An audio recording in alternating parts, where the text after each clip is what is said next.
All right, so the fuel pump has come in, so it's time to start tackling this project. You'll see I took some things off already. Tire, jack are off. They were just sitting in the bed tentatively, and then we'll take all this stuff out of the bed, pull the bed off. There's just a few things we have to do to get there. So I'm going to start by getting this tailgate out.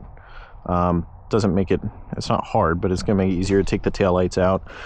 Then we'll get underneath, do some of our wiring stuff.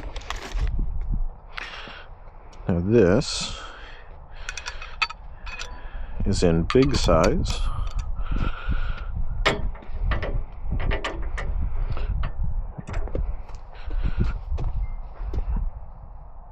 Yeah, this is kind of how I saw this going. Sometimes the repeated impacts help.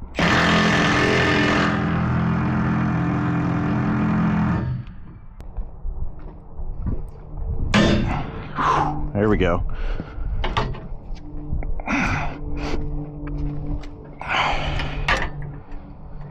And we'll have to keep going from there. The feeling like that comes through the rod from that. Oh man. That's fucking abusive. Let me grab a pair of gloves.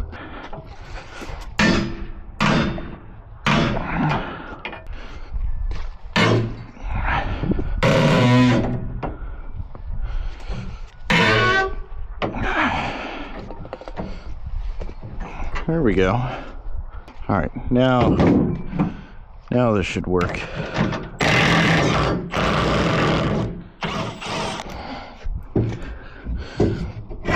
There we go. Keep that washer with it. Yeah, just open it like that. There you go. Problem solved.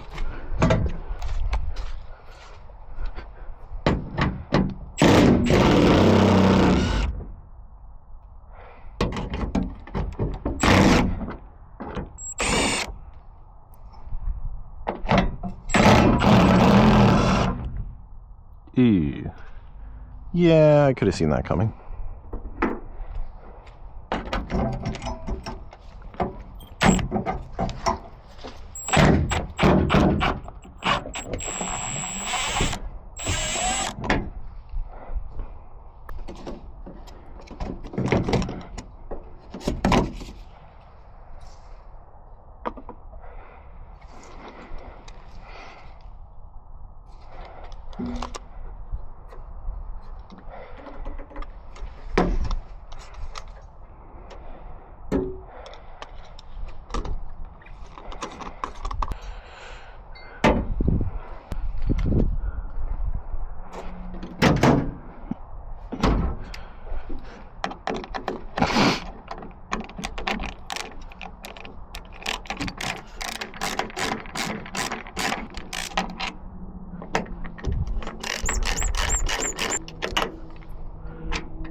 What?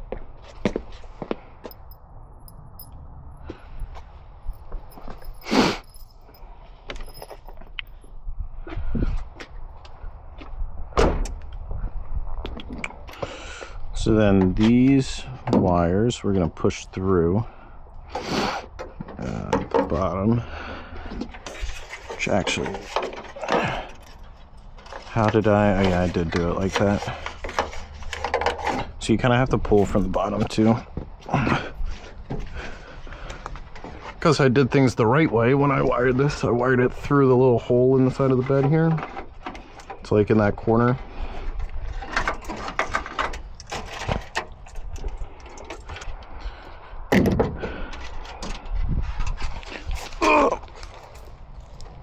Is that that look right. Yeah. So when I wired this, I left these intentionally a little long.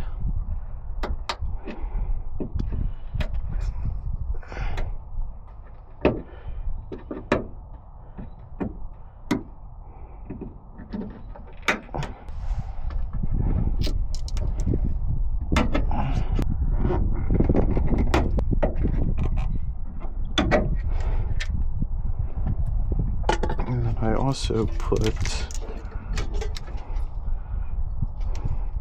connected to the taillights. Those will just come off.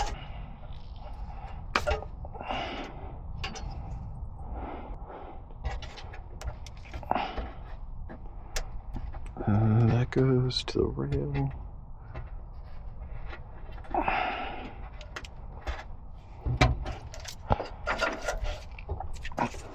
Alright, so those clip into the frame rail, so those are fine. And this extender box, I'll have to find a new way to mount that, but it's off. And push clip, I think there's one like that on the other side.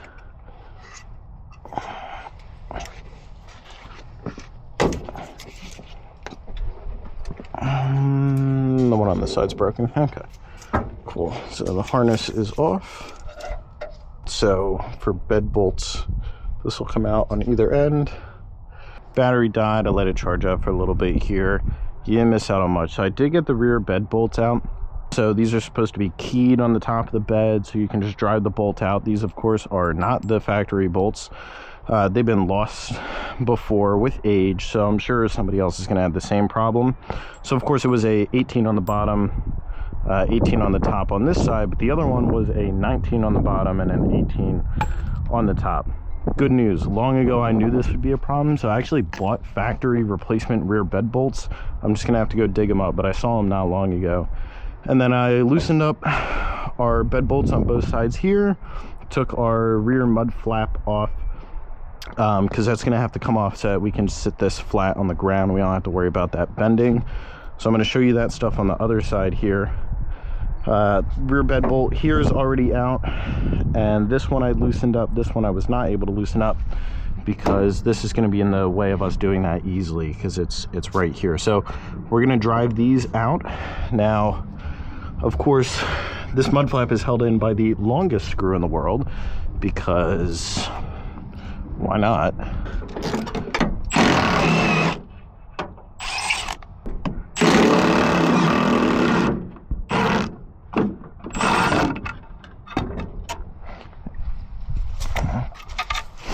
And we'll just put these back through here for safekeeping. I can live right there with the other one. We can get at this bed bolt here.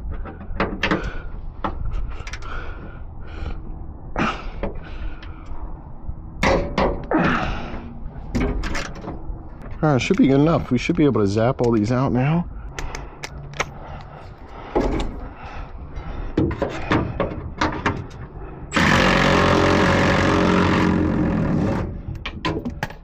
See ya.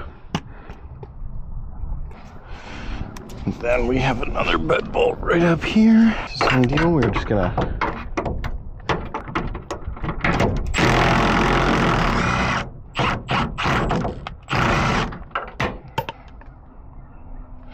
that guy right out. Ooh. I feel like I remember that. This one was a little rough on the thread department.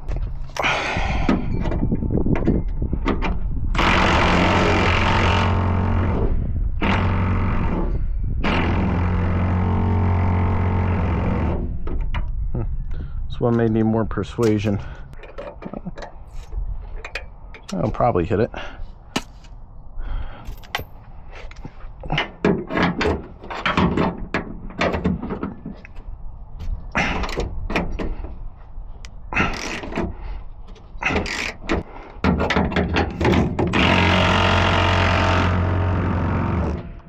Bro, who's this for?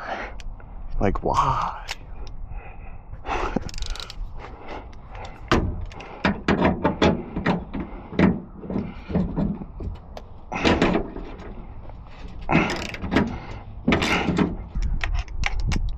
Look at it. This thing's damn near all the way out. Like, you're telling me this can't get this out?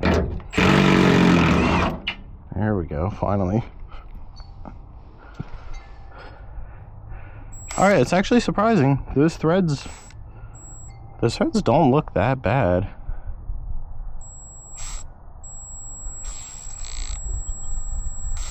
You put up a lot of fighting for what?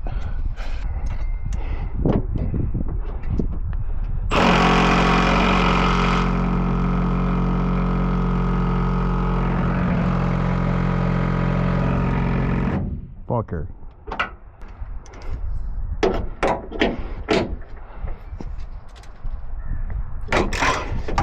Yeah, I see why that wouldn't. I see why this wouldn't go.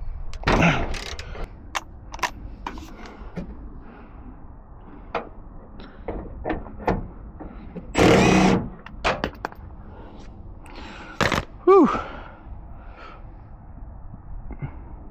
Again, weird. Both of these bolts have the better looking thread, yet they were the hardest ones to pull out, which doesn't really make any sense.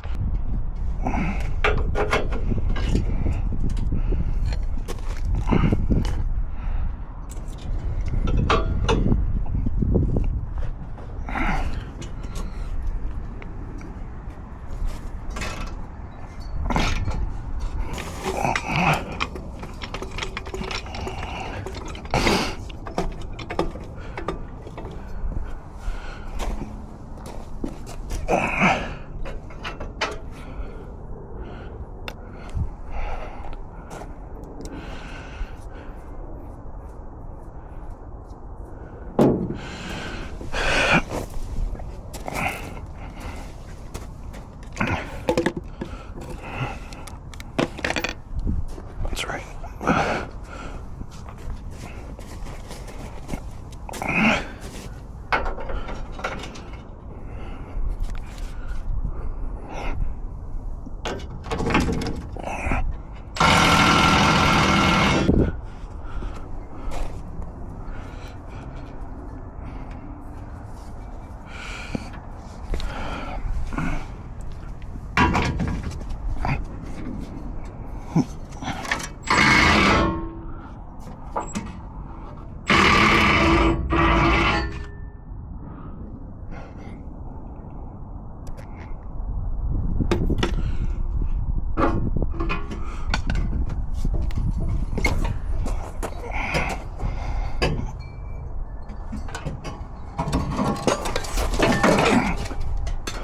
Now the bumper's out of the way, so,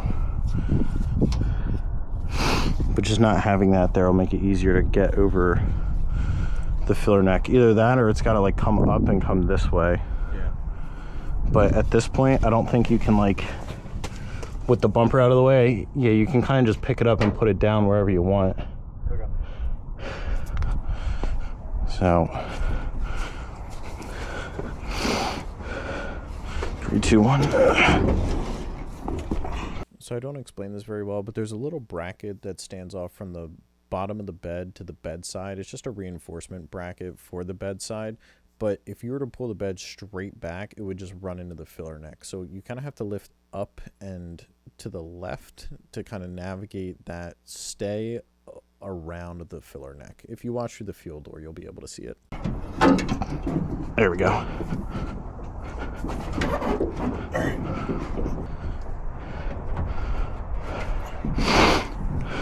Yeah.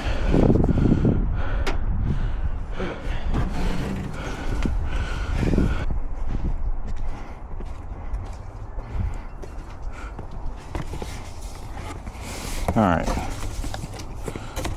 So right about here is when it's a good time to do comparison inspection and probably have clean hands.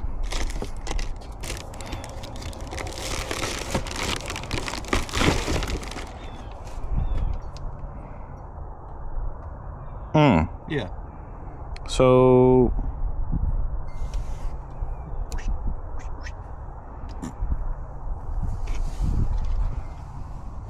okay, yeah, so that is going to try to break. So this needs to get cleaned out and unplugged. See? I don't know how, like, evidently this is going to get reused, but I don't know how that comes out of that.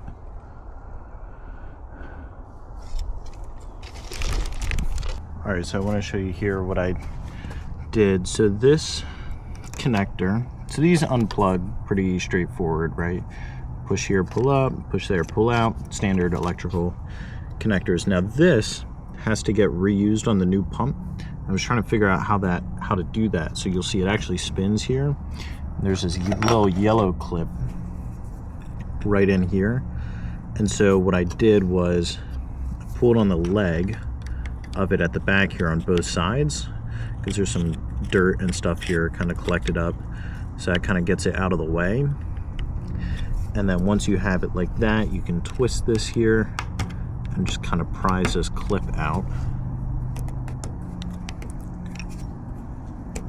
Like that. This black box that my hand is on top of is the fuel pressure sensor. The yellow horseshoe clip has to come all the way out to let this pull out of the little white plastic insert that you can kind of see underneath of it. That's part of the top of the sending unit here. So that'll pull back and stop. You just pull harder, the little legs will fold in, and that yellow horseshoe clip will come out, and then it lets you just pull the fuel pressure sensor straight up out of that. I got that little yellow clip out. It kind of came out and stopped. You have to yank it all the way out, and then this fuel pressure sensor just pulls right out, which we're gonna have to reuse. I'm gonna leave it on there right now just to try to keep debris from falling into the tank. And then these should be 8. Yeah, a little 8 little bolts, and we're just going to do this all by hand instead of using power tools, because the last thing that we want to do is strip one of these out. I'm just going to kind of loosen them all up evenly here. That doesn't particularly matter. The biggest thing is just like I want to make sure all these are going to come off before I pull them all the way out.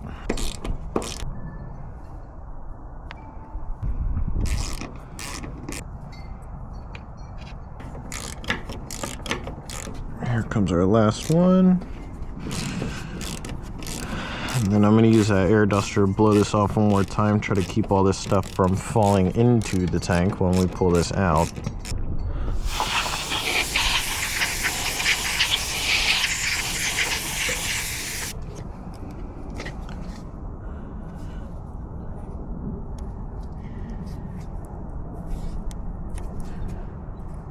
Alright, so essentially here, this little red band is just a line lock. So it has some bumps on it like this that pass through the black fitting underneath of it.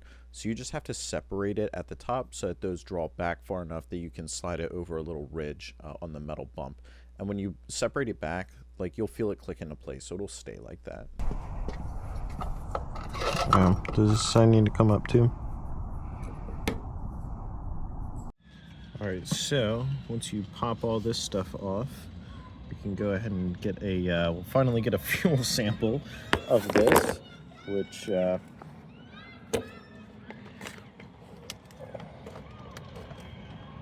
oh, that's not where I thought it was going to come from. Okay, I thought that was leaking out of the line initially. It's actually just coming out of the tank. The nipple on the tank. What do I do about that? Because this isn't working. This is just going to spill it in a different fashion. Hey, it is not slowing down. This fuel cap, you have to pull this off. So I left my fuel cap on, and every time I pulled those lines off of the top fittings there, it would just spray fuel out. It's a pressure imbalance thing, so if you just unscrew the cap, you'll be fine there. So this ring has to come off. This is the old gasket.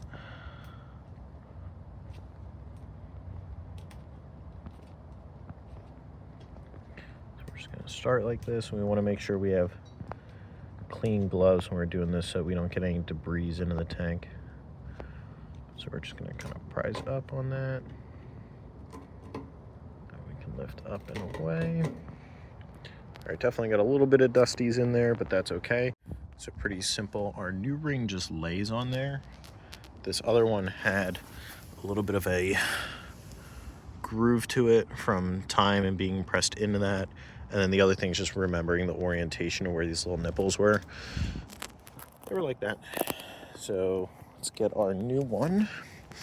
I'll show you pretty much, not pretty much, I'll show you exactly how this goes in.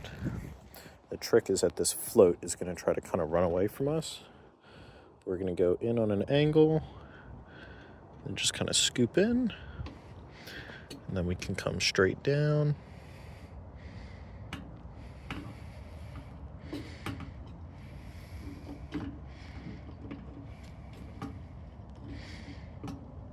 Hello.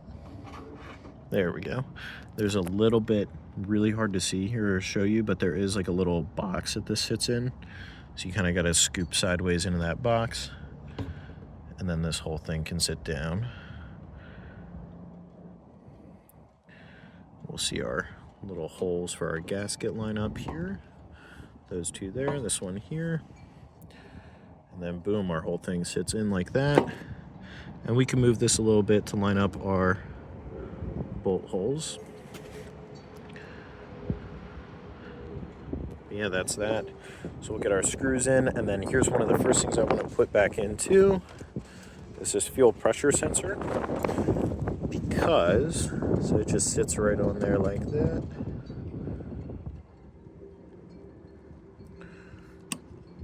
This is my bad hand because it's not. Oh, wow! You can't even see that because it's white on white. There's another one of those, this horseshoe clip in here. So this is that clip that I need to pull out the first time around.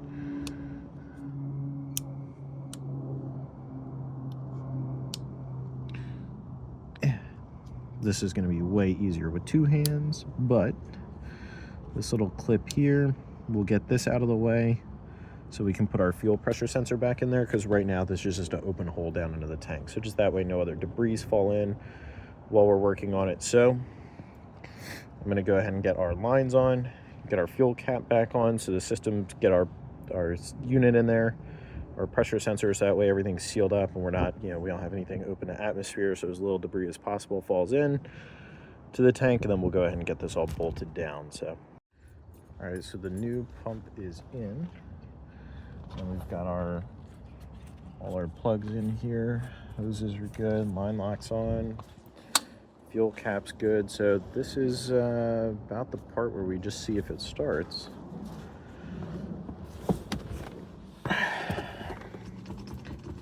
Now, the clutch position switch is in this, so we are going to clutch start cancel. Definitely in neutral.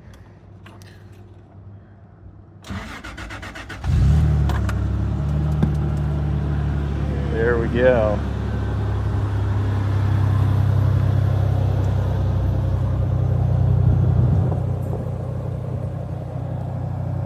Alright, so there we are, back up and running. Turns out it was just that fuel pump. I did the whole sending unit here in the video, so thankfully that fixed everything. And not surprising, it looked like it was the original fuel pump, and with 20 years and 300,000 miles, it put up a good fight. So at the end of this day, I was able to get the bed back on. The driver's side forwardmost bed bolt, I did order a new one. That has been replaced now. It took a few days to come in, but thankfully the threads on the bedside were still good. That bolt is just, there was like no threads left on it, and I think it was like that. That bolt's been like that. So and then it took me a few days to get the rear bumper back on, just because I needed a second person with that, because it's a steel bumper and it's heavy, and I didn't have, at the end of the day when I was ready to do it, I didn't have somebody available. But any questions, comments, just leave them down below, and thanks for watching.